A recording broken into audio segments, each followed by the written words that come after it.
रात के तकरीबन 2 बज रहे थे। शारा फैसल पर एक जीप एम्बुलेंस जा रही थी। स्ट्रेचर पर सिर्फ एक लाश नहीं थी, वो जिंदा हो गई थी। और वो लाश बोली, मुझे मेरा मकसद पूरा करने में मेरी मदद करो, वरना तुम भी नहीं बच सकोगे। अस्सलाम वालेकुम फ्रेंड्स, उम्मीद करता हूँ आप सब खैरियत से होंगे। अल्लाह आप लोगों को खुश रखे, आबाद रखे और आप भी मुझे अपनी दुआओं में याद रखें। बढ़ते हैं स्टोरी की तरफ। मेरा नाम सलीम है और मैं एक जीप एम्बुलेंस ड्राइवर हूँ। मेरा रोज़ का काम था लाशों को ले जाकर कब्रिस्तान तक पहुँचाना। ये जो मैं वाक़या आज सुनाने जा रहा हूँ, ये एकदम सच्चा है। उस रात के तकरीबन 3 बज रहे थे। शारा फैसल पर ट्रैफिक कम होता जा रहा था। स्ट्रीट लाइट जल रही थी, हवा गर्म थी, शहर थका हुआ लग रहा था। मैं लाश को लेकर सिविल हॉस्पिटल से निकल चुका था।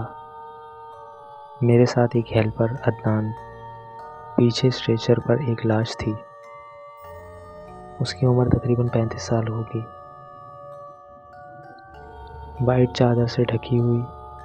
हॉस्पिटल की फाइल के मुताबिक heart attack, dead on arrival, routine case था। पहली अजीब बात, सलीम ने मिरर में देखा, स्ट्रेचर की चादर हल्की सी हिल रही थी, बस 1 सेकंड के लिए। अदनान ने कहा, भाई एसी बंद है, हवा होगी। सलीम ने कुछ नहीं कहा। एम्बुलेंस आगे बढ़ती रही। जब एम्बुलेंस फैसल कैंटोनमेंट के करीब पहुंची, पीछे से आवाज़ आई, बहुत हल्की, भाई। अदनान सीधा हो गया। तूने सुना? सलीम ने ब्रेक थोड़ी सी दबाई, शायद बाहर से आवाज़ होगी। दूसरी दफ़ा आवाज़ आई। इस दफ़ा आवाज़ क्लियर थी, मदद चाहिए। अदनान का गला सूख गया। उसने धीरे से पर्दा हटाया। चादर के नीचे लाश की आंखें खुली हुई थीं, सीधी छत की तरफ देख रही थीं। होंठ हिले और आवाज़ आई, मैं जिंदा नहीं हूँ, लेकिन अभी गया भी नहीं हूँ। सलीम ने ज़ोर से ब्रेक लगाई, गाड़ी साइड पर रोकी।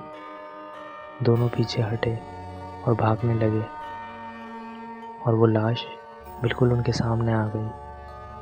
और उस लाश ने कहा, मेरा मकसद किए बगैर मैं तुम लोगों को जाने नहीं दूंगा। तुम लोग डरो मत, मैं तुम लोगों को कुछ नहीं करूंगा।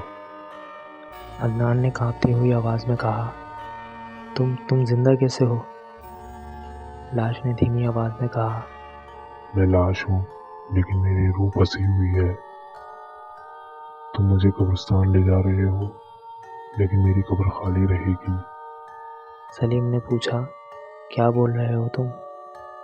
लाश ने आंखें बंद की, फिर कहा, मेरा कत्ल हुआ है शारा फैसल के एक फ्लैट में। मेरी बीवी और उसका बॉयफ्रेंड। उन दोनों ने मिलकर मुझे मारा है। मेरी दवा बदली गई, हार्ट अटैक नहीं था, और उसके अंदर जहर मिलाकर मुझे पिला दिया गया था। लाश ने कहा, मुझे सुकून चाहिए, तुम दोनों मेरी मदद करो, वरना तुम दोनों को भी मैं जाने नहीं दूंगा। मेरी बीवी के घर जाओ, पुलिस को सब बताओ और उससे उगलवाओ कि उसने क्या किया था। सलीम ने पूछा, अगर हमने मना कर दिया तो?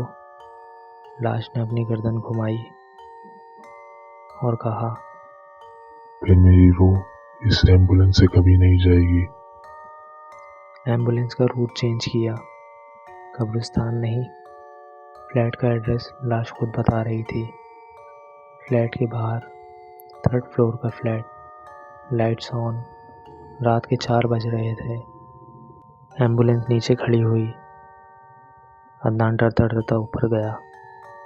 बेल बजाई, उसके बाद दरवाज़ा खुला। औरत ने दरवाज़ा खोला चेहरा पीला पड़ गया। तुम? उसकी नज़र नीचे गई।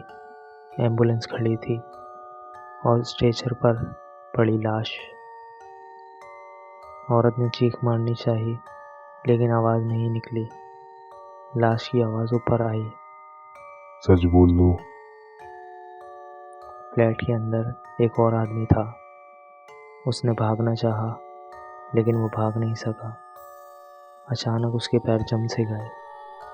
उसने रोती आवाज़ में कहा, मैंने क्या किया है? मैंने जो भी किया इस लड़की के कहने पे किया। सलीम ने उसकी बीवी से पूछा, तुमने ऐसा क्यों किया?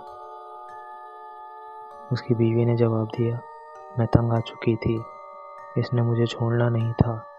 मैं अपने पति से अलग होना चाहती थी, लेकिन इसने मुझे छोड़ा नहीं। तो इसलिए मैंने और मेरी बीएफ ने मिलकर प्लान बनाया कि हम इसे जहर दे के मार देंगे। सलीम ने फ़ौरन पुलिस को कॉल की। पुलिस आई, सब कुछ रिकॉर्ड हुआ, स्टेटमेंट, एविडेंस। एम्बुलेंस में वापस आए। लाश की आंखें बंद हो चुकी थीं। इस दफ़ा चादर नहीं हिली, ना आवाज़ आई। और फिर जब कब्रिस्तान पहुँचे, चादर हटाई गई। लाश बिल्कुल नॉर्मल थी, जैसे कभी उठी ही ना हो। आज भी सलीम कहता है, शारा फैसल पर जब मैं रात को एम्बुलेंस चलाता हूँ, रेयर मिरर में देखता हूँ, कभी कभी कोई आंखें बंद करता हुआ नजर आता है। हर लाश मरकर खामोश नहीं होती। कुछ लाशें इंसाफ मांगती हैं। हमारी कहानियाँ अगर आपको अच्छी लगती हैं तो प्लीज़ लाइक कीजिए, सब्सक्राइब कीजिए और हाँ, शेयर करना मत भूलिएगा।